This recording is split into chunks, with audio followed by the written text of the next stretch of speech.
아래 가면 많이 변절하게 되는 것을 보게 되어집니다. 처음부터 변절자들도 물론 있습니다만 많은 경우에는 처음에는 독립운동을 잘하던 사람들이에요. 나라와 민족을 위해 뭔가 해보려고 하던 그런 훌륭한 사람들이었는데 이 사람들이 변절을 합니다. 참 이상하다. 왜 그랬을까? 고문을 겪을 정도로 나라를 사랑했던 사람들인데 왜 그랬을까? 제가 너무 의문이었습니다. 근데 거기에 대한 해답을 어느 역사를 잘 아시는 분에게 듣게 되었는데 그런가 보다라는 생각을 하게 되었습니다. 그 이유는 아무리 독립운동을 열심히 하고 나라와 민족을 위해 계몽운동을 하고 또 투쟁을 하고 하는데도 불구하고 시간은 지나가는데 해는 거듭거듭 지나가는데 아무 소망이 보이지 않는 거예요.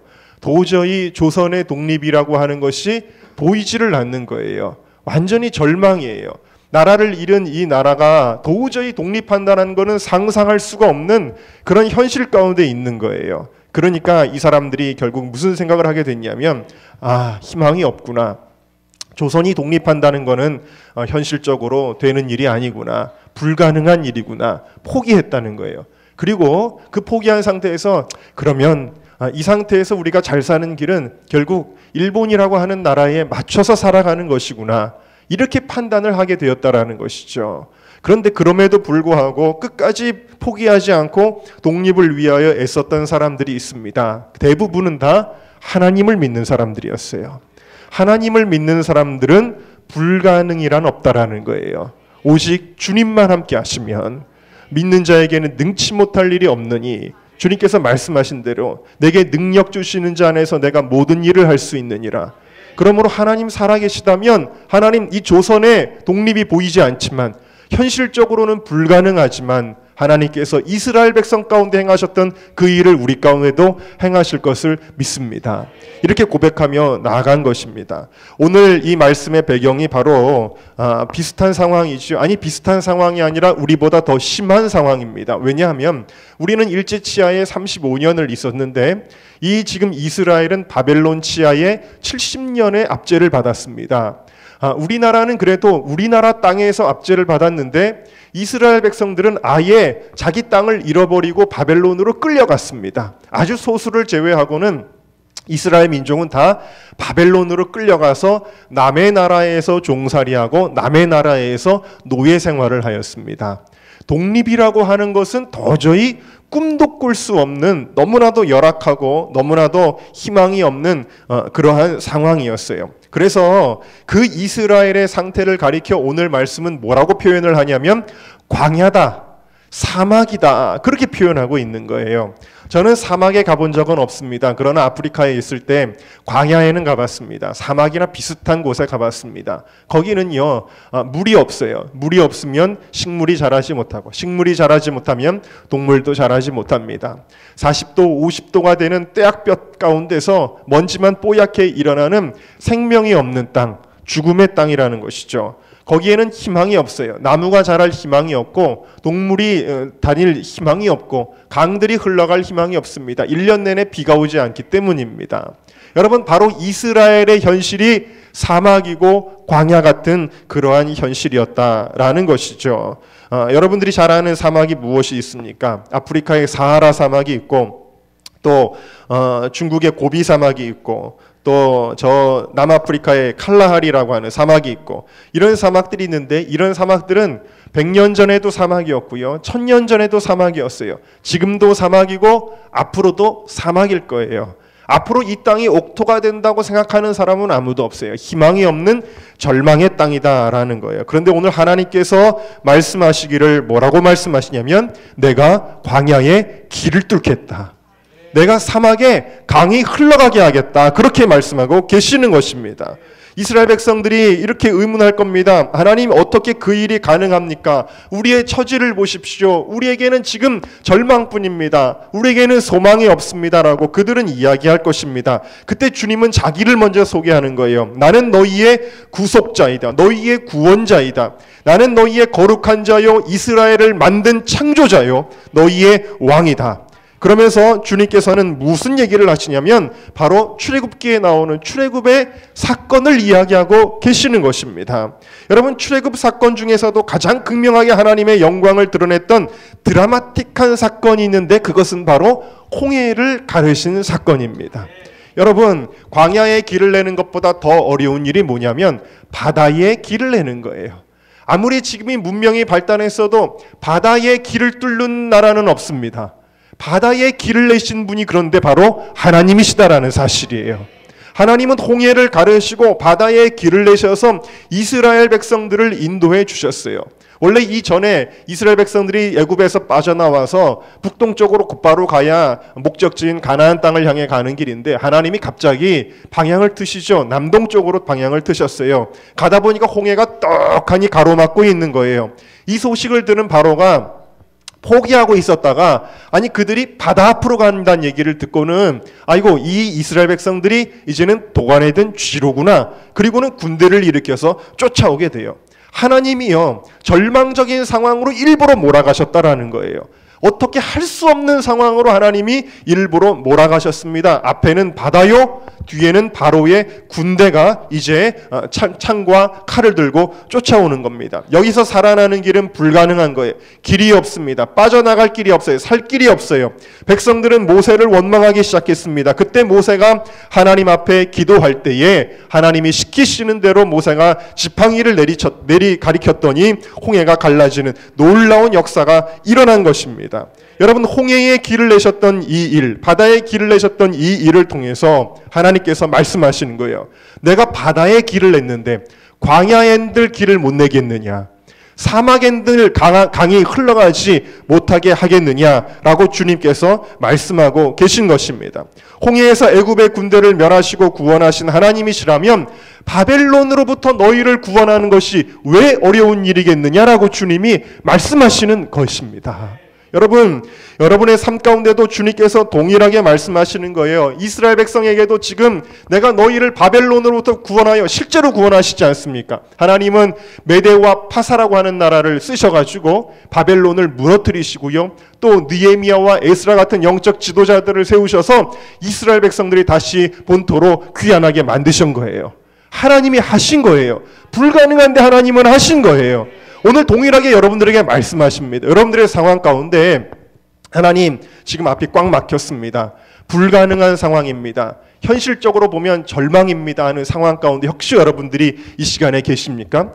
여러분, 이것을 오늘 2014년 2월 첫째 주에 최상일 목사의 좋은 이야기로 듣지 마시고요. 하나님께서 오늘 나에게 주시는 말씀이구나. 그렇게 받으시기를 주님의 이름으로 축원합니다. 여러분의 사업이 무너져 갑니까? 그런데 빚은 산더미 같습니까? 도저히 개선될 여지가 보이지 않는 불가능한 상황입니까? 오늘 주님께서 말씀하시는 거예요. 광야 가운데 내가 길을 내겠다. 사막에 강이 흘러가게 하겠다. 주님 말씀하시는 거예요. 현대의학으로는 도저히 치료할 수 없습니다. 의사도 안 된다고 하는 상황입니다. 뭔가 열려야 하는데 도저히 내 힘으로는 현실적으로 방법이 없습니까? 흔히 말하는 대로 길이 없어. 길이 없어 라고 말하는 상황입니까? 주님께서 말씀하시는 거예요. 내가 광야에 길을 내겠다. 사막에 강이 흘러가게 하겠다. 믿으시기를 주님의 이름으로 축원합니다. 아무리 사람들이 너는 안 돼라고 말하는 사단이 우리의 마음속에 속삭이며 너는 이제 절망이야 라고 말하는 상황이라고 할지라도 주님은 길이 없다라고 말하지 말라는 것이에요. 마태복음 19장 26절에 사람으로는 할 수 없으되 하나님으로서는 할 수 있느니라. 할렐루야. 여러분, 내가 못하는 거지요. 하나님은 할 수 있습니다. 내가 안 되는 거지요. 하나님은 그래도 할 수 있습니다. 내가 불가능한 것이요. 내가 하나님도 불가능한 것이 아니에요. 하나님은 가능하신 분이라는 것을 잊지 마시기를 주님의 이름으로 축원합니다. 오히려 여러분, 앞이 광야와 같고 사막과 같은 그 상황은 오히려 하나님을 바라보는 기회예요. 하나님만 의지하는 기회예요. 하나님의 영광만이 드러나는 기회라는 것을 믿으시기를 주님의 이름으로 축원합니다. 그러므로 우리가 먼저 깨달아야 할 것이 있는데 우리 함께 따라하겠습니다. 길은 내가 내는 것이 아니라 하나님이 열어주시는 것입니다. 여러분, 이스라엘 백성들이 노력해서 독립한 게 아니에요. 이스라엘 백성들의 의와 공로와 그들의 투쟁과 그런 것을 통해서 그들이 본토로 돌아온 게 아니에요. 누가 이 일을 하셨냐면 하나님이 하셨다라는 거예요. 그래서 오늘 말씀에도 보라, 내가 새 일을 행하리니. 누가 하신다고요? 하나님이 하신다라는 것입니다. 여러분, 그러므로 내가 뭘 해보려고 하는 것 실패합니다. 잠언 16장 9절에 사람이 마음으로 자기의 길을 계획할지라도 그 걸음을 인도하시는 분은 하나님이시다 그랬어요. 여러분, 때로는요, 내가 뭘 잘해보려고 내가 계획을 세우고요, 내가 어떤 것을 꾸미고요, 내가 어떻게 하면 되겠다, 이렇게 하면 되겠다, 저렇게 하면 잘 되겠지, 이렇게 하면 되겠지 하는 것들이 있는데, 그런 것들은요, 실패하기 십상입니다. 제 짧은 삶을 돌아보아도요, 제가 뭘 해보려고 했던 것들은 다 안 되더라고요. 참 이상해요. 제가 뭐 나쁜 뜻으로 하는 것도 아니고 주님을 위하여 이렇게 해봐야지 저렇게 해봐야지, 제 머리에서 나오는 것들은, 제 지혜에서 나오는 것들은, 제 경험에서 나오는 것들은 이상하게 다 실패하더라고요. 그러나 나의 생각과 나의 계획을 주님 앞에서 다 포기하고 내려놓고, 그리고 하나님 도와주세요, 하나님 인도해 주세요, 하나님의 은혜를 구하면 주님께서는 뜻하지 않은 방법으로 열어주시는 것을 경험하는 것을 우리가 볼 수가 있습니다. 찬양 가운데 이런 찬양이 있어요. 나의 계획이 실패하고 나의 소망이 끊어질 때 삶의 주관자 되신 그분 앞에 나의 무릎을 꿇어 경배하네. 함께 찬양할까요? 예수 이름 높이세, 능력의 그 이름, 예수 이름 높이세, 구원의 그 이름, 예수 이름을 부르는 자, 예수 이름을 믿는 자, 예수 이름 앞에 나오는 자 복이 있도다. 할렐루야. 하나님 능력의 하나님이세요. 내 계획이 무너진 곳에서 하나님이 하나님의 힘으로 일하십니다. 나의 소망이 끊어진 그곳에서 하나님의 시작이 되는 거예요. 그래서 사람의 끝은 하나님의 시작이다. 그런 말씀이 있어요. 여러분, 많은 제 친구들 이야기를 들어보면 담임 목회를 하기 위해서 내가 스펙을 쌓아야겠다, 인맥을 다져야겠다, 유명해져야겠다, 그런 이야기들을 하는 것을 보게 됩니다. 그런데 제가 이 은정교회에 담임하게 된 과정들을 보면 저는 청년사역 열심히 하고 있을 때였어요. 제가 어느 교회 담임이 돼야 되겠다는 생각을 한 적이 없는데 하나님이 모든 사건들을 통해서 그냥 저를 몰아가 주시고 인도해 주셨어요. 하나님이 열어주시는 것은요, 굉장히 나의 계획과는 관계없이 하나님의 자연스러운 인도하심 가운데 이끌어주시는 경우가 많아요.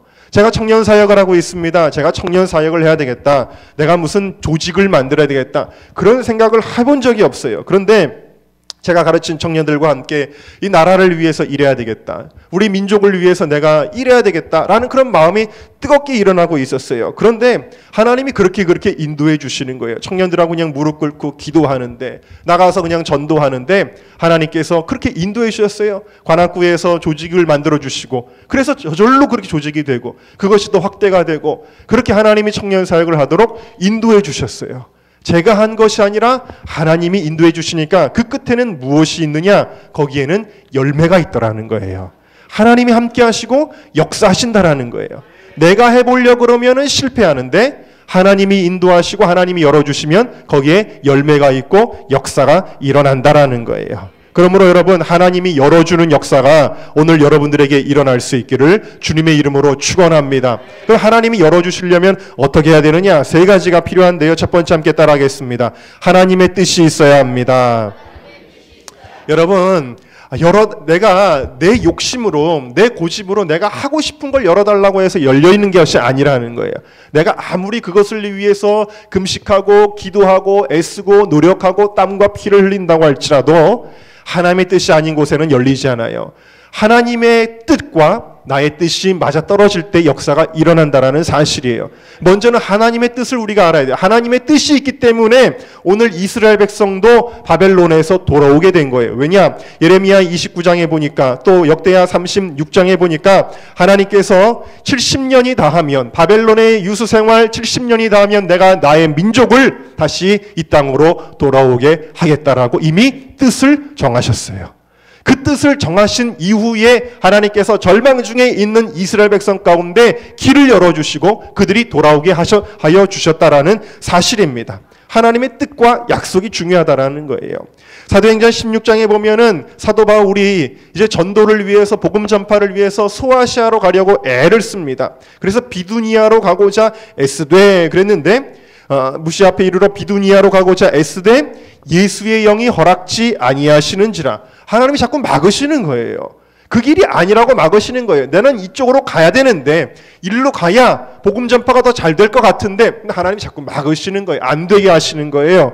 그러더니 사도 바울의 환상 가운데 무엇이 보여지게 되냐면 마게도냐 사람 하나가 나타납니다. 그러더니 와서 우리를 도우라. 와서 우리를 도우라, 그렇게 이야기를 하는 거예요. 마게도냐는 어디입니까? 유럽으로 가라는 거예요. 그래서 사도 바울이 방향을 틀게 되어지고 예루살렘을 거쳐 로마로 가게 되어지고 유럽으로 복음을 증거하게 되어지는데, 이 복음의 여정에 하나님이 함께해 주신 것입니다. 하나님이 그 길을 열어주신 거예요. 그래서 이 복음이, 이스라엘에서 시작한 복음은 결국 어디로 가게 되냐면 유럽으로 가게 되어지고 유럽에서 다시 미국으로 가게 되어지는, 이 서쪽으로 향하는 복음의 길이 이렇게 흘러가게 되는 것을 볼 수가 있습니다. 이것이 바로 하나님의 뜻이라는 거예요. 사도 바울의 뜻대로 가는 것은 안 되는데, 막히는데 하나님의 뜻대로 가는 길은 열리더라는 사실입니다. 저희 아버님께서 평생 목회를 하시고 은퇴를 하셨는데 난곡이에, 여러분 잘 아시는, 여기 언덕 넘어가면 난곡이지 않습니까? 난곡에 이제 개척을 하시게 됩니다. 처음에는 저희 아버님께서 개척을 해야 되겠다 이런 마음이 아니라 어떤 사람들이 찾아와서 한 가정이 찾아와서 개척을 합시다라고 이야기를 하는데 보니까 아무것도 없어요. 돈도 없고 예배드릴 장소도 없고, 그냥 한 사람이 찾아와서 목사님 우리 이곳에 개척을 합시다라고 이야기하는데 너무 현실적으로는 불가능한 일이에요. 불가능한 일이고, 그 당시만 해도 저희 아버님을 모셔올 그 부교육자로 청빙할 이런 그런 교회들도 있었고 다른 좋은 자리에 개척할 수 있는 그런 데도 있었는데, 이 부분을 놓고 기도합니다. 하나님께서 저에게 꿈으로도 이야기하시지 말고 예언으로도 이야기하시지 말고 하나님 저에게 사인을 주세요. 사인을 주시고 하나님의 뜻이 분명하면 제가 이곳에 교회를 개척하겠습니다. 그렇게 했어요. 그런데 놀라운 사건이 벌어집니다. 계속 기도를 하던 와중에 시간이 질렀는데 제가 정확하게 기억을 못하겠는데 저희 아버님을 통해서 은혜를 받았던 옛날 어떤 분인데 독일에 간호사를 갔다 오셨나 하여튼 그런 것 같아요. 갔다 오셔가지고 목돈이 좀 생기신 분인데 저희 아버님을 찾아오신 겁니다. 그러면서 목사님 제가 이만저만 예전에 목사님을 통해서 은혜를 받았습니다. 목사님 이 돈을 목사님 필요하신 곳에 쓰세요. 그러고 갑자기 돈을 가지고 온 거예요. 할렐루야. 하나님이 이곳에 교회를 개척하라고 하시는구나. 사인으로 받고 그 교회를 개척해서 오늘날의 예관교회가 된 것입니다. 할렐루야. 여러분, 하나님의 뜻이 있어야 되는 거예요. 뜻이 있는 곳에 열려지는 것입니다. 여러분, 하나님 뜻이 아닌 것을 자꾸 열어달라고 하는 것은 믿음이 아니에요. 여러분의 직장 문제든 사업이든 자녀의 문제든 여러분 결혼 문제든 간에 하나님의 뜻이 있는가를 먼저 구할 수 있는 여러분들이 되시기를 주님의 이름으로 축원합니다. 그렇다고 해서 여러분들이 수동적으로 하나님 뜻이면 되고 하나님 뜻 아니면 말겠지, 우리가 수동적으로 이렇게 있으라는 것이 아니에요. 이 말은 곧 무엇을 의미하냐면 하나님의 영광을 구하라는 거예요. 내 욕심을 이루라는 것이 아니라 내 어떤 욕망과 내 세상적인 이기적인 소망을 위해서 하나님께 구하는 것이 아니라 하나님의 영광이 나타나기를 원합니다. 하나님의 영광이 드러나기를 원합니다. 이것이 우리 마음에 꽉 찰 때에 하나님의 뜻이 보여지고요, 그 길이 열려지는 놀라운 역사가 일어나게 되어집니다. 여러분, 같은 홍해가 갈라진 길이지만 여러분, 이스라엘 백성들은 그 길을 믿음으로 가는 거예요. 순종하며 하나님의 인도하심을 받아 가는 거예요. 그랬더니 그 길은 생명길이 되어지고 구원의 길이 되어졌어요. 그러나 그 똑같은 길을 누가 가냐면 애굽의 병정들이 쫓아가게 되어지는데, 이 병정들은 믿음으로 간 것도 아니요, 하나님의 뜻을 인도하심을 받아서 간 것도 아니에요. 같은 길이라도 어떻게 됩니까? 이 길은 멸망길이 된 것을 볼 수가 있습니다. 히브리서 11장 29절에 보면 애굽 사람들은 이것을 시험하다가 빠져 죽었다 그랬어요. 이것은 그들이 이스라엘 백성들을 잡아서 돌려와가지고 다시 노예로 삼겠다고 하는 욕심으로 간 길이었기 때문에 그 길은 죽음의 길이 되었다라는 것을 알 수가 있습니다. 여러분, 그러므로 우리가 욕심으로 나아가면 안 돼요. 하나님의 영광을 위해서 주님의 인도하심을 받는 우리 모두가 될 수 있기를 주님의 이름으로 축원합니다. 작년에 홀리위크를 감신대에서 했잖아요. 근데 이 감신대는요, 사실 이 홀리위크라고 하는 행사를 도저히 할 수가 없는 곳이에요. 학풍도 그렇고 여러 가지 정황들이 할 수가 없는 곳입니다. 제가 재작년에 이미 감신대에서 홀리위크를 해보고 싶은 마음으로 타진을 해봤었습니다. 그런데 일단 대관료가 만만치가 않아요. 하루 대관료가 얼마였냐면 250만 원을 달라는 거예요. 어마어마하죠. 거기다가 사용료, 전기료 뭐 해가지고 청소비 해가지고 다 갖다 붙이면은 얼마가 되냐면 한 300만 원 되는 거예요, 돈이. 하루에 300만 원이면 5일을 하면 3, 5, 15인데 1,500만 원을 어디서 구하며 그런 돈을 써가면서 거기서 할 집회를 할 이유가 없잖아요. 그러니까 여기는 안 되겠다. 그러면 좀 싸게 할 수 있는 방법은 없는가? 총장님을 좀 뚫어봐야 되겠다. 그래서 총장님에게 이런 의사를 전달을 했는데 단칼에 안 된다고 하는 거예요. 그래가지고 감신대는 안 되겠구나 라고 생각을 했어요. 또 감신대에서는 그런 부흥 집회를 그렇게 오랫동안 한 유례가 없어요. 무슨 세미나를 하고 학술 대회를 하고 이상한 신학자들 불러다가 엉뚱한 소리하고 그런 거는 많이 하는데 이렇게 기도하고 찬송하고 말씀 듣고 하는 거는 그렇게 한 적이 없어요. 감신대에서는 유례가 없는 일이에요. 그러니까 감신대는 저는 안 되는 데구나 라고 생각을 했었습니다. 그런데 작년에 이용희 교수님을 통해서 감신대 한 교수님을 소개받게 됐어요. 그분을 좀 만났으면 좋겠다는 마음이 자꾸 드는 거예요. 그래서 그 교수님을 만났어요. 그 교수님을 만나가지고 다시 홀리위크 얘기를 꺼냈습니다. 제가 사실은 홀리위크를 감신대에서 하고 싶었습니다. 왜냐하면 저도 감신대를 나온 사람이고 제가 감리교 목사기 때문에 감리교의 변화를, 감리교의 부흥을 사모하는 사람인데 그 부흥의 시작이 학교에서부터 시작되지 않겠습니까? 학교를 향한 그런 마음이 있어서 제가 그런 것을 소원했습니다. 이야기를 하는데 그 교수님이 합시다 그러는 거예요. 갑자기 처음 만난 교수님이 합시다 그러는 거예요. 저를 잘 알지도 못하는 분인데 합시다, 그것만 해도 놀라운 건데 그분이 잠깐 나갔다 들어오시더니 바로 옆에서 누구를 만났냐면 총장님을 만났어요. 나가자마자 총장님을 만나가지고 들어오시는데 총장님과 함께 들어오시는 거예요. 휴게실에 있었는데. 할렐루야. 하나님이 열어주시니까요, 안 되는 건데도 막 열리더라고요. 총장님이 들어오십니다. 인사를 했습니다. 그리고는 총장님 여기 최상일 목사입니다. 그런데 이분이 이런 행사를 하고 싶어 하네요. 그 소개를 해주는 거예요. 총장님이 얘기를 듣자마자 고민도 안 하시고 그거 합시다 그러는 거예요. 할렐루야. 얼마나 놀라운 일이 벌어지는지 몰라요. 여러분, 사실 홀리위크 중간중간에 많은 어려움과 역경을 통과했어요. 근데 얼마나 어려움이 많았냐면 심지어는 학생들이요, 포스터가 붙었을 때 총장님 얼굴에 막 낙서하는 조롱하고 그런 일들도 있었어요. 아마 총장님이 앞으로 그런 일이 있을 거 아셨다면 그거 합시다 단칼에 안 하셨을지도 모르지만 저는 어떻게 믿냐면 하나님이 그 교수님과 총장님의 마음을 사로잡으시고 움직이셨다. 저는 그렇게 믿습니다. 얼마나 놀라면 두 번째 학교를 찾아갔는데 그 다음에는 채플에서 광고를 해야 될 것 같은데 채플에서 광고를 하려면 경건치라고 하는데 교수님을 만나야 되는 거예요. 그래서 교수님한테 묻습니다. 교수님, 경건체 교수님을 만나야 될 텐데 이야기를 하는데 경건체 교수님이 어디 앉아 있냐면 식사를 하고 있는 바로 옆자리에 와서 앉아 계세요. 할렐루야. 그 자리에서 이야기를 합니다. 교수님, 우리 이런 행사를 하려고 하는데 채플에서 광고를 좀 해주십시오. 그랬더니 외부 광고는 안 됩니다 하다가 조금 이야기하는데 그래? 그럼 우리 학생들도 참여하는 거예요? 그러면 광고 하십시오. 또 허락을 하는 거예요. 그 자리에서. 할렐루야.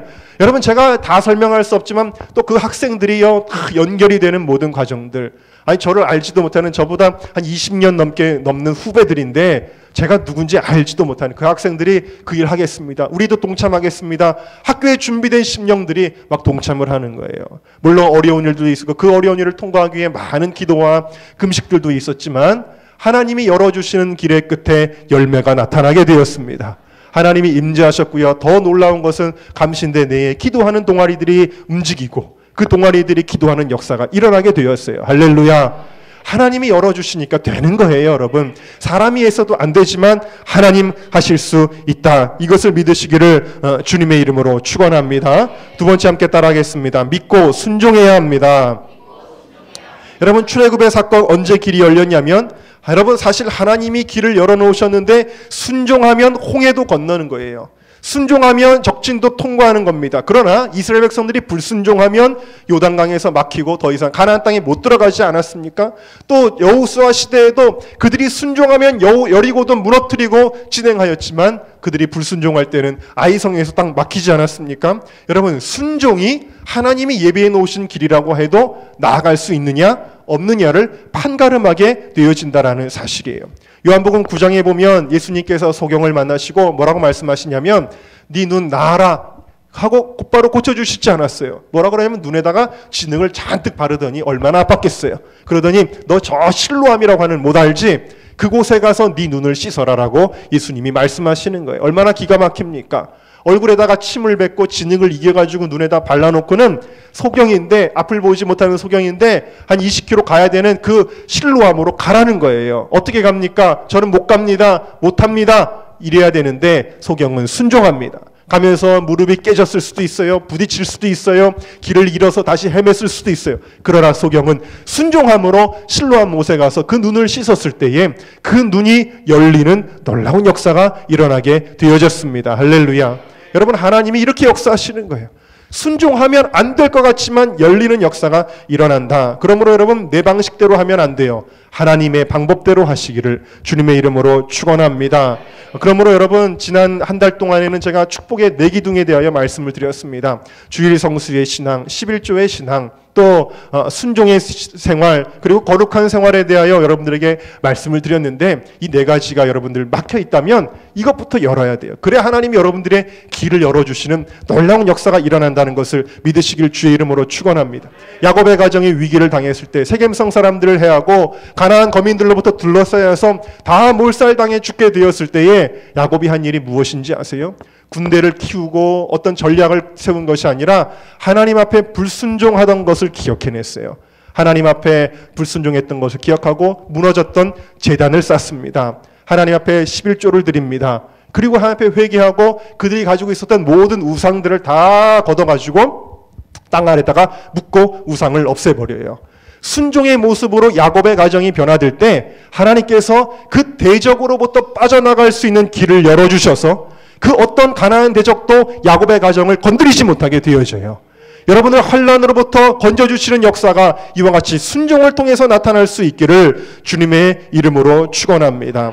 여러분, 바로는 이스라엘 백성들이 홍해 앞에 가게 되었을 때에 뭐라고 표현을 했냐면 출애굽기 14장 3절에 보면 그들이 그 땅에서 아득하여 광야에 갇힌 바 되었다 그랬어요.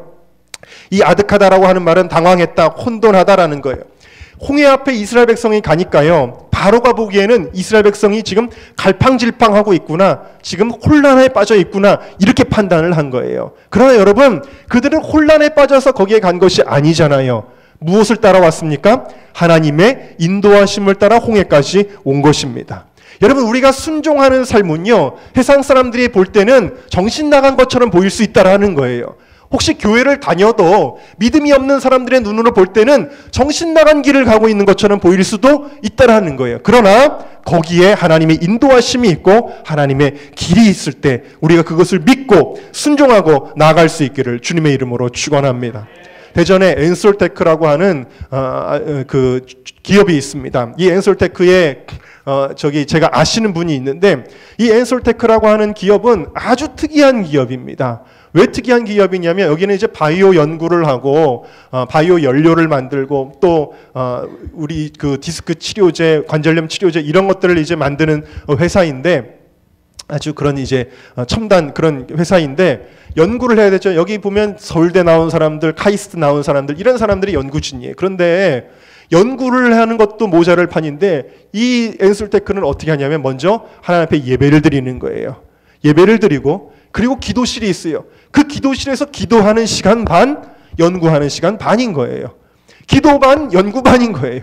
그러니까 이런 회사가 세상에 어디 있겠어요. 그러니까 어떤 연구원들은 무슨 회사가 이러냐, 기도만 해서 되느냐, 무슨 기도를 해가지고 무슨 연구를 하느냐, 그럼 그 회사에서 적응을 못하고 나간 사람들도 있다라는 거예요.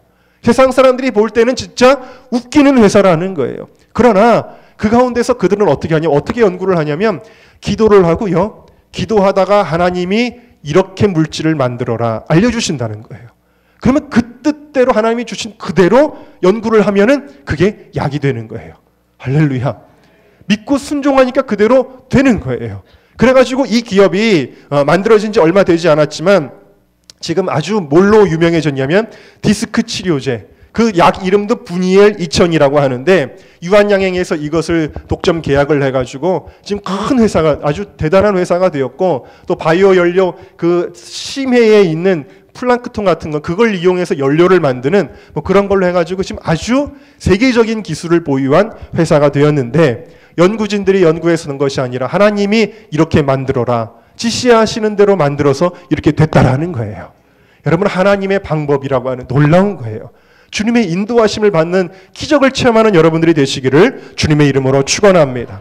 마지막으로 우리 함께 따라하겠습니다. 열리도록 기도해야 합니다. 다시 한번요. 열리도록 기도해야 합니다.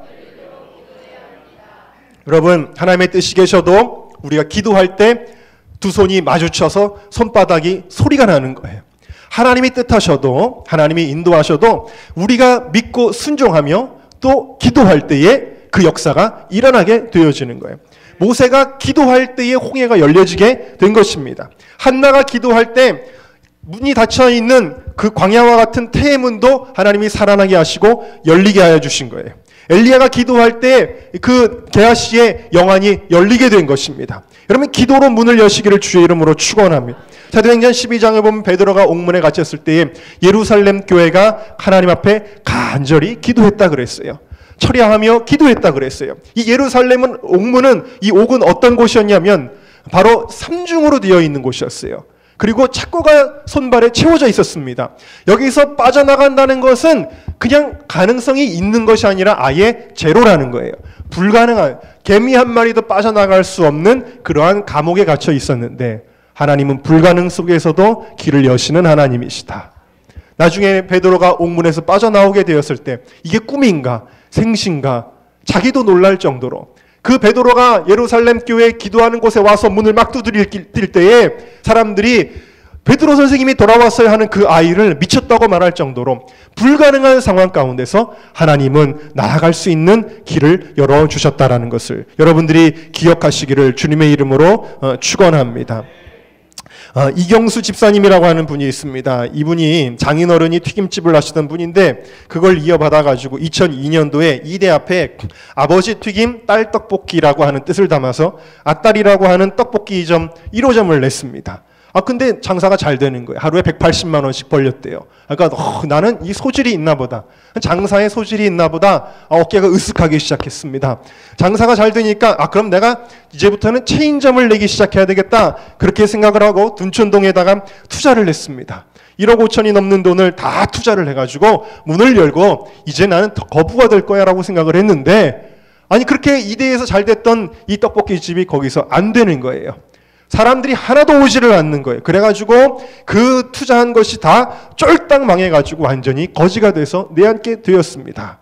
그것이 2005년이었다 그래요. 2005년에 문을 닫고 나오면서 이분이 하나님 앞에 엎드려서 기도합니다. 하나님, 내가 내 힘으로 다 할 수 있을 줄 알았는데 하나님, 내가 교만했습니다.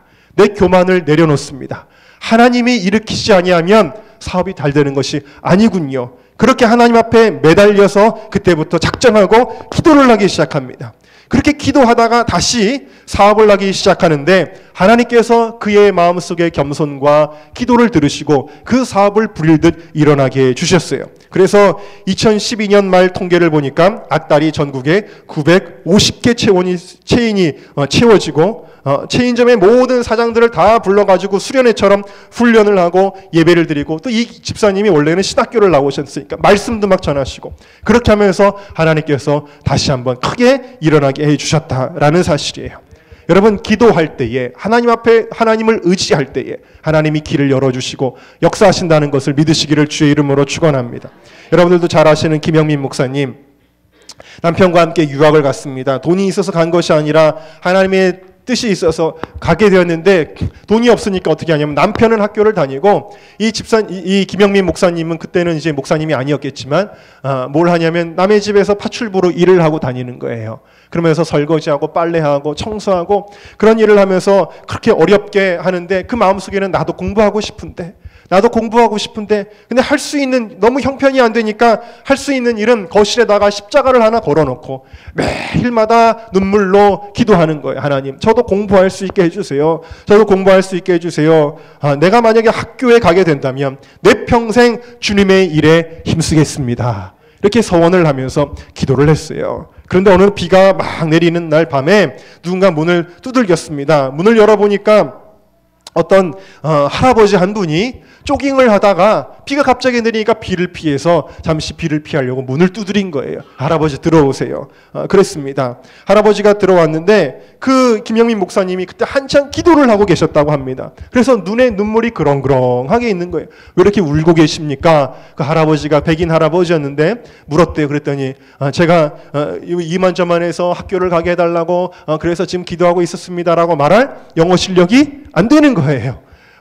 미국에 와가지고 파출부만 하고 있었으니 아무것도 할 줄 모르는 거예요. 그래서 딱 3마디를 크게 외쳤다고 합니다. 여러분들 아시죠? 그 간증 들어보신 분은 스쿨 3마디를 딱 했대요. 그랬더니 이분이 갑자기 종이에다가 주소를 적어주더니 내일 이곳으로 저를 찾아오세요. 그러더라는 거예요.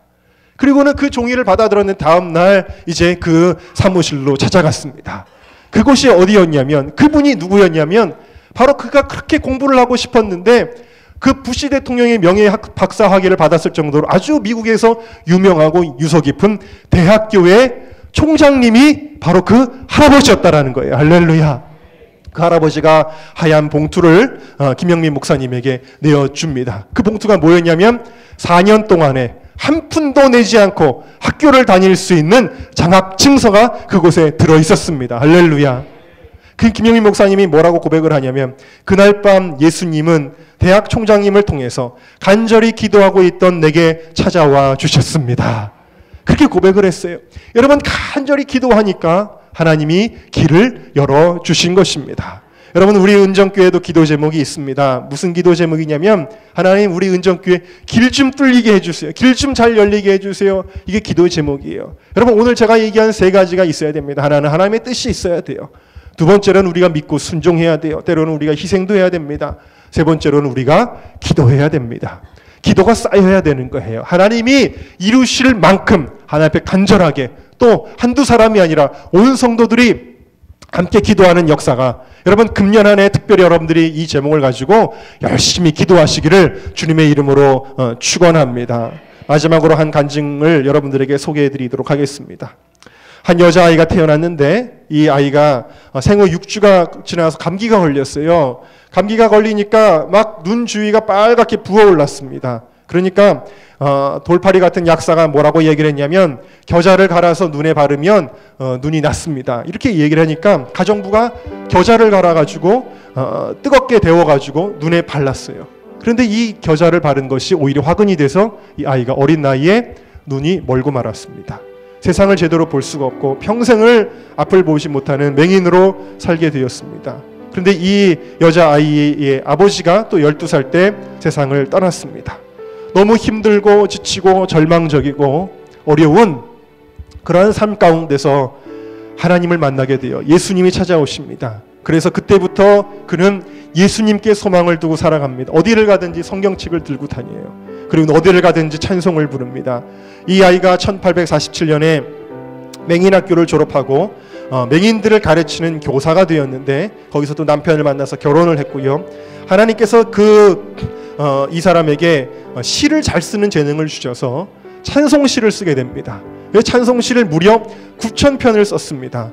바로 이분이 누구냐면 크로스비라고 하는 여사입니다. 이분이 지은 많은 찬송가 가운데 우리들이 즐겨 부르는 찬송이 많이 있어요. 예수로 나의 구주 삼고 주의 음성을 내가 들으니 사랑한단 말일세, 오 놀라운 구세주 예수 내 주, 이런 많은 찬송들을 이분이 쓰시게 되었어요. 그래서 1874년에 본인이 시집을 만들어서 출판 기념회를 해야 되는데, 자기의 출판 기념회인데 거기를 가야 되는데 돈이 없는 거예요. $5가 필요했대. 오늘날 돈으로 하면 한 5만 원 정도 되는지 모르겠습니다만 그 돈이 없어요. 그런데 그 돈을 구할 때도 없고 돈을 달라 그럴 때가 없었다 그럽니다. 하나님, 제가 5불이 필요합니다. $5가 필요해요. 그러면서 아침 내내 기도하는데도 돈을 구할 수가 없습니다. 오후에도 기도하는데 아직 돈을 구할 수가 없습니다. 그런데 오후가 지나고 저녁이 되기 전인데 누가 문을 두드립니다. 그러더니 혹시 여기 환희 제인 크로스비 선생님이 사십니까? 네, 저는 타 지역에서 출장을 왔는데 크로스비 선생님이 여기 사신다고 해서 제가 만나려고 왔습니다. 제가 선생님의 시를 통해서 참 많은 은혜를 받았는데 선생님께 인사드리고 싶어서 잠깐 찾아뵙습니다.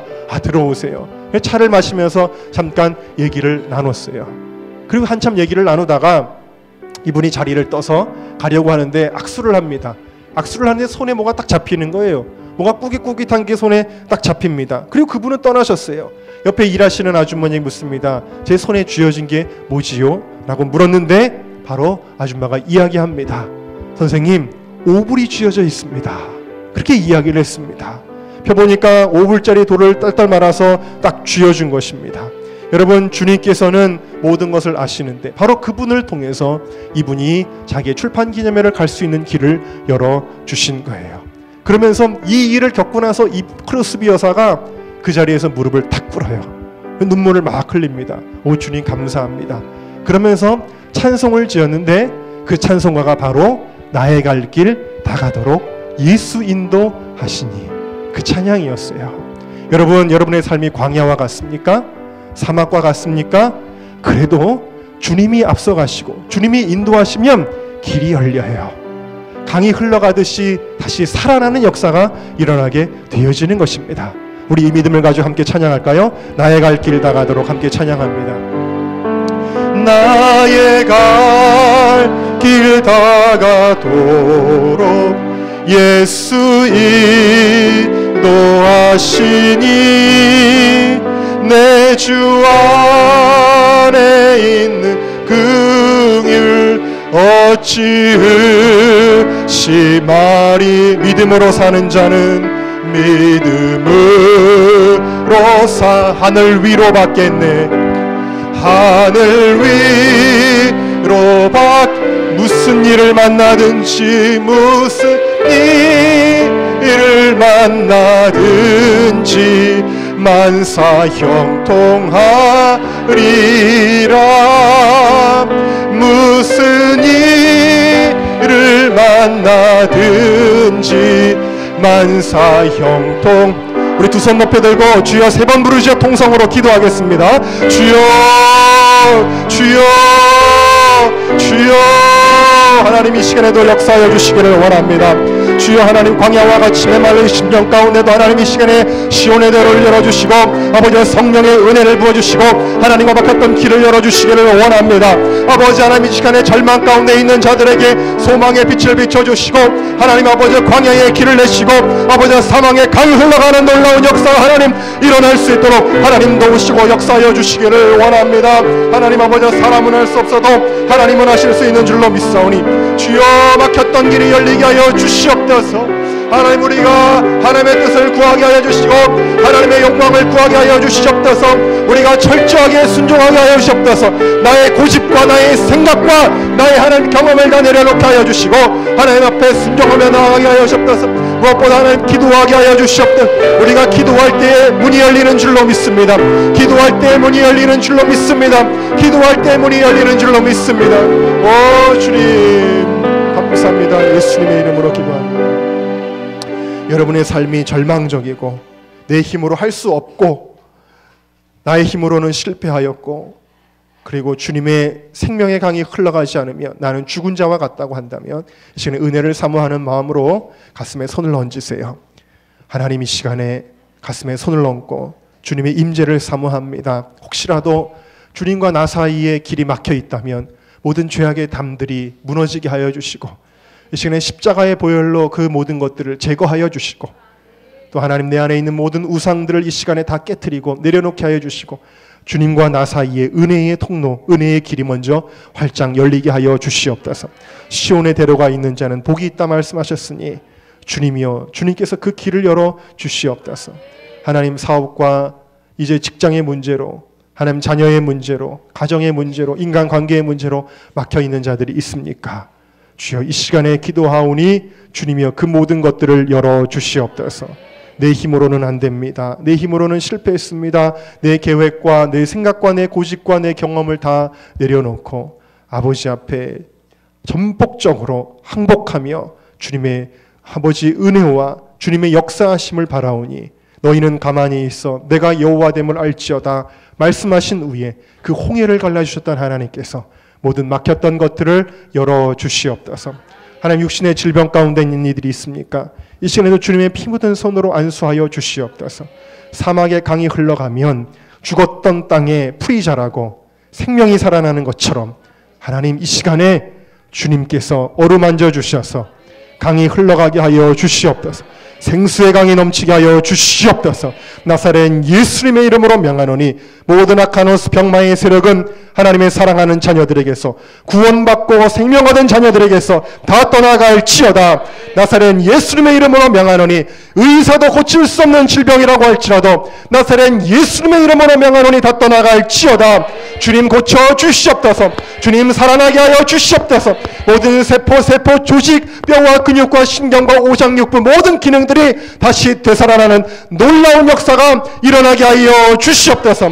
나사렛 예수님의 이름으로 명하노니 모든 질병의 권세는 다 물러가고 주연의 가운데 깨끗하고 강건함을 받을지어다. 죽은 것이 살아나게 하여 주시옵소서. 보라 새 것이 되었도다. 하나님 우리를 새 것으로 만들어 주시옵소서. 우리의 영이 혹시 죽어가고 있지는 않습니까? 잠들어 있지는 않습니까? 하나님의 계심도 은혜를 부어주셔서 다시 살아나게 하여 주시고 우리의 영이 살아남으로 말미암아 우리의 육이 잘되고 범사가 형통하는 놀라운 역사가 일어나게 하여 주시옵소서. 감사하며 예수님의 이름으로 기도하옵나이다. 아멘.